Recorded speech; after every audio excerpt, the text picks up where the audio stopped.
राधे राधे, जय श्री कृष्णा। आज मैं आपको आषाढ़ मास की गणेश चौथ की व्रत कथा सुनाने जा रही हूँ।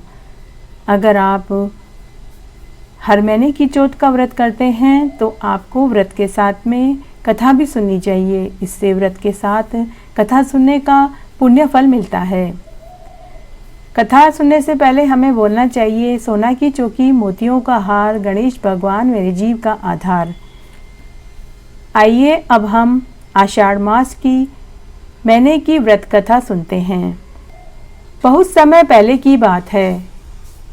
महिष्मती नाम की एक बहुत सुंदर नगरी थी। उस नगरी के राजा का नाम महाजीत था। राजा बड़े ही धार्मिक और पुण्य प्रवृत्ति वाले थे। वे अपनी प्रजा का पालन पुत्र के समान करते थे। प्रजा का कोई भी दुख हो, राजा उसे दुख को दूर करने में जी जान लगा देते थे। उन्होंने अपना राजकोष ब्राह्मणों, विद्वानों, गरीब लोगों और प्रजा के दुख दर्द के लिए खोल देते थे।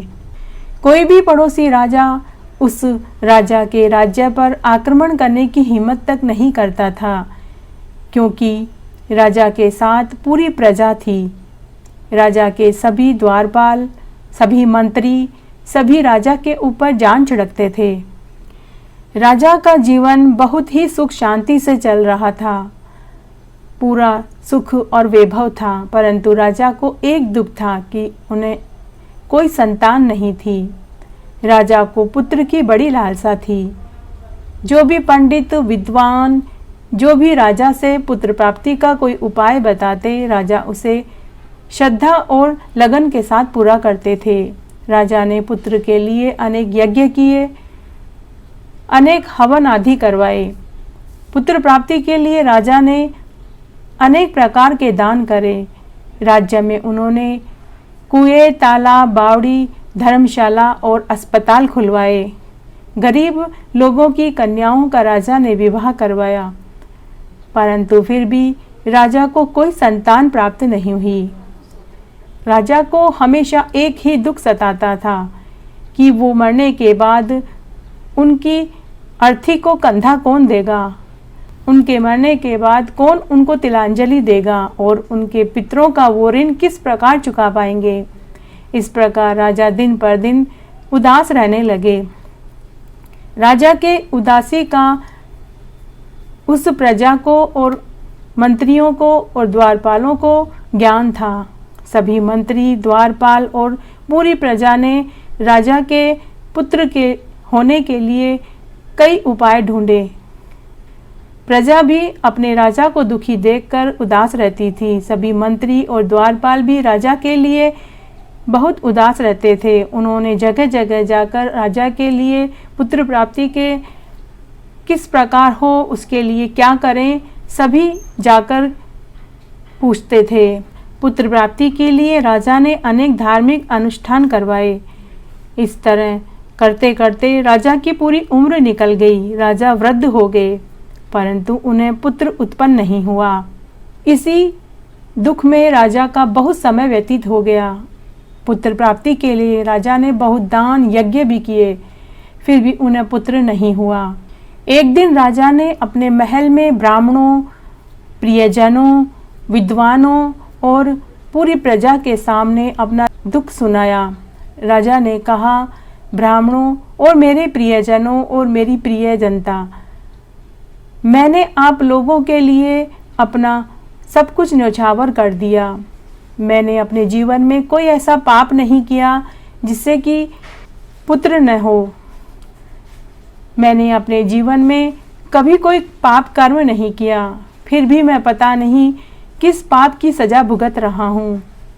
मैंने अपना धन आप सबके लिए खोल रखा है। जिसे भी किसी भी चीज़ की मदद हो, मैं हमेशा उसकी मदद करता हूँ। मैंने सदैव प्रजा को पुत्र के समान पाला है।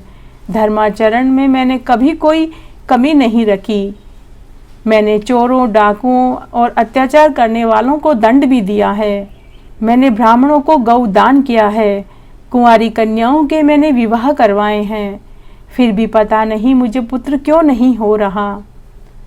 तब विद्वान ब्राह्मणों ने कहा कि हे महाराज, हम लोग आपके लिए बहुत प्रयत्न कर रहे हैं।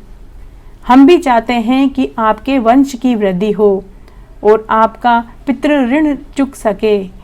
सभी ब्राह्मणों और विद्वानों और प्रजाजनों ने जब राजा के इस दुख को सुना तो वे सभी बहुत दुखी हुए और उस समय तो वे सब अपने घर को चले गए।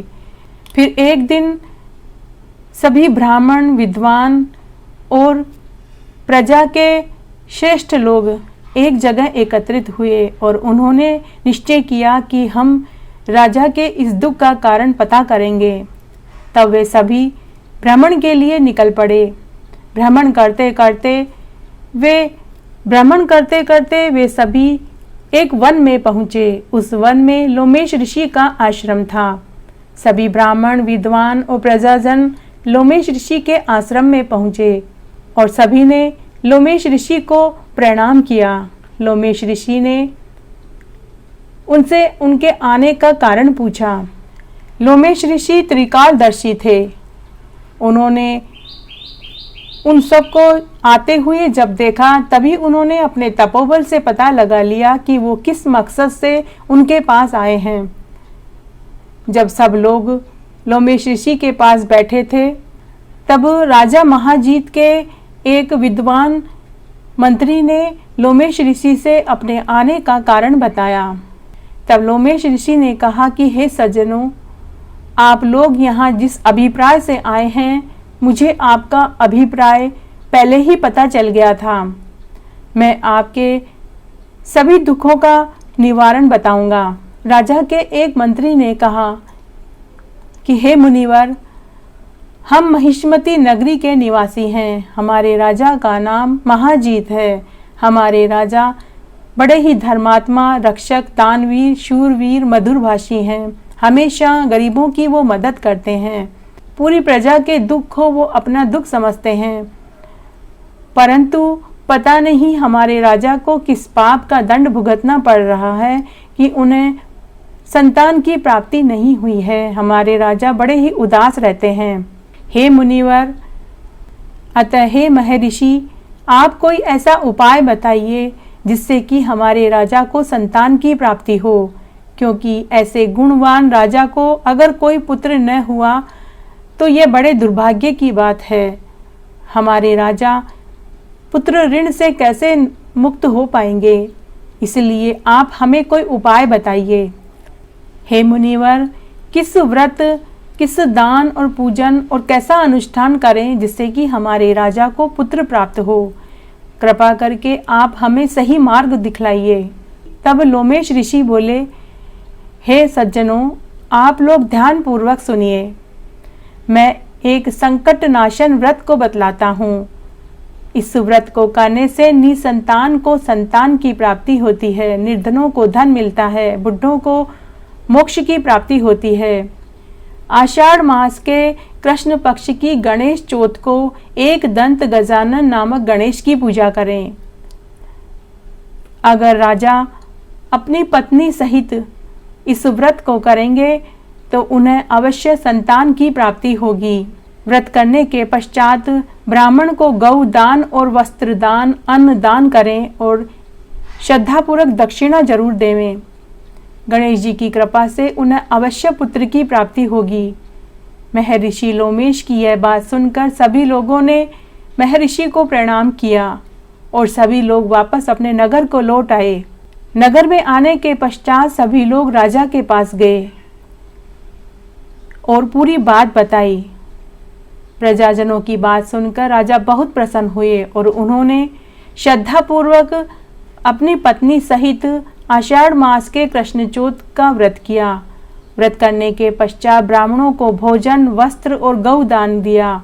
2-3 महीने के बाद ही राजा महिजीत की पत्नी रानी सुदक्षिणा को गर्भ ठहर गया और 10वें महीने में एक सुंदर पुत्र की प्राप्ति हुई।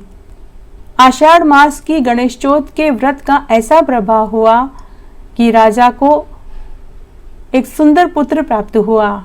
जो व्यक्ति इस व्रत को श्रद्धापूर्वक करते हैं वे सांसारिक सुख के भागी होते हैं और इस जीवन का सुख भोग कर मरने पर उन्हें बैकुंठ का वास मिलता है।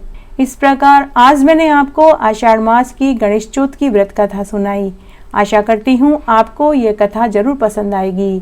अगर आपको ये कथा अच्छी लगे तो ज़्यादा से ज़्यादा मेरे वीडियो को लाइक एंड शेयर ज़रूर करें। धन्यवाद।